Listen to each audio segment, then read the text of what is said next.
ये किस्से कहानियाँ कई बार हमें इस तरह से हिट करती है कि हमें ऐसा लगने लगता है जैसे हम उनका ही किरदार जी रहे हैं। उनकी बातें इस तरह से हमारे अंदर घर करती है कि हम उन्हीं से इंस्पायर होकर ज़िंदगी में आगे बढ़ने लगते हैं। तो मैं आज आपको ऐसे ही कुछ सफलता के किस्से लेकर आई हूँ, जिन्हें सुनने के बाद आप कई बार यह अंदाज़ा लगा सकते हैं कि शायद हमारी ज़िंदगी में असफलता सिर्फ हमारी सोच है। आज मैं आपको बताऊंगी वो किस्से जो आपको एटीट्यूड के लिए बहुत ज़रूरी है। तो जुड़े रहिए वीडियो से। तो चलिए दोस्तों, शुरू करते हैं। सबसे पहले है अल्बर्ट आइंस्टाइन। आपने हजारों जगह उनकी कामयाबी के किस्से सुने होंगे, हजारों जगह उनकी तस्वीर देखी होगी, मगर यह भी सच है कि वह रातों रात कामयाब होने वाले इंसान नहीं थे। उनकी बुद्धि पर असल में किसी को भरोसा नहीं था। यहाँ तक कि पैदा होने के 4 साल बाद तक उन्होंने अपने मुंह से एक शब्द तक नहीं बोले। सब उन्हें गूंगा समझने लगे थे। फिर बाद में उसी बंदे ने दुनिया को ऐसी ऐसी थ्योरीज दी कि दुनिया उन्हीं के द्वारा बताई थ्योरीज पर बातों को फॉलो करती है।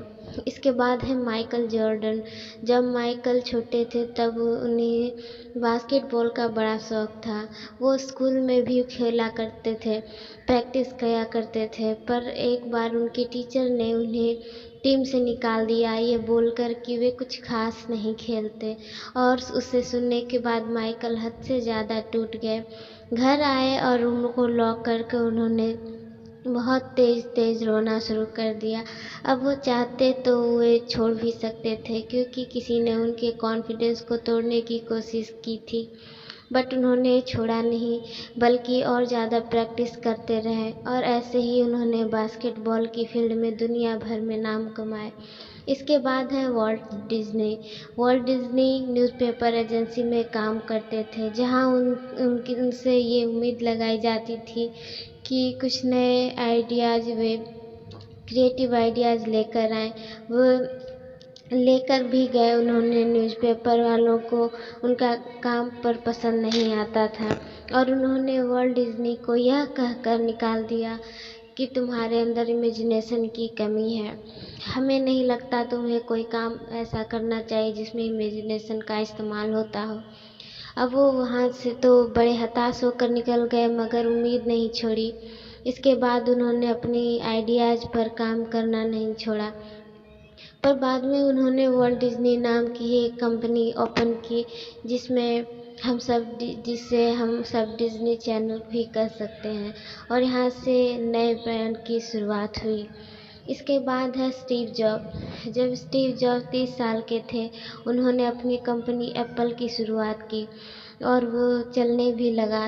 और उन्होंने अपनी कंपनी से यह बोलकर निकाल दिया कि अब उनकी एप्पल पिक पर जब नीचे से ढलने लगी, तब उन्हें लगा कि बोर्ड मेंबर का कहना था कि स्टीव जॉब्स सीईओ पद के लायक नहीं है। उसके बाद उन्होंने प्रेशर बनाया कि वो कंपनी छोड़ दें। कंपनी छोड़ने के बाद उन्होंने एक और कंप्यूटर बनाया जिसका नाम था नेक्स्ट।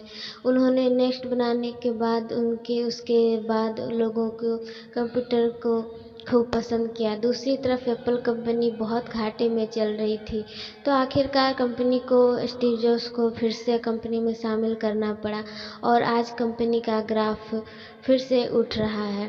इसके बाद है ओपरा विनफ्रे। विनफ्रे को एक बार न्यूज़ एंकर के पद से निकाल दिया गया था, ये बोलकर कि वे टेलीविज़न के लिए ठीक नहीं है। मतलब उन्हें लगा कि अच्छा दिखना बहुत ज़रूरी है न्यूज़ चलने के लिए। मगर इसके बाद फिर से विनफ्रे ने टेलीविज़न में ही आगे बढ़ने का प्लान बनाया, और आज वो मशहूर अमेरिकन होस्ट हैं जिन्हें पूरी दुनिया जानती है। इसके बाद है द बीटल्स। बीटल्स एक ऐसा ब्रांड है जिसने पूरी दुनिया पर राज किया है। अपने म्यूजिक से लोगों को नचाना द बीटल्स को बहुत अच्छे से आता है। इस ब्रांड की शुरुआती दौर में जब वो किसी स्टूडियो में अपने गाने को रिकॉर्डिंग के लिए गए थे, तो उन्हें यह बोलकर निकाल दिया गया कि इसका कोई फ्यूचर नहीं है, नहीं लगता इस टाइप का फ्यूचर का म्यूजिक कोई सुनेगा। इतना होने के बाद भी इस बैंड ने काम करना नहीं छोड़ा। तो ये होती है लगन, ये होता है पागलपन, जो आपको अपने दम पर कुछ करने के लिए बार बार परेशान करता रहता है। तो आज के लिए बस इतना ही, मिलती हूँ नेक्स्ट वीडियो में। Till then bye.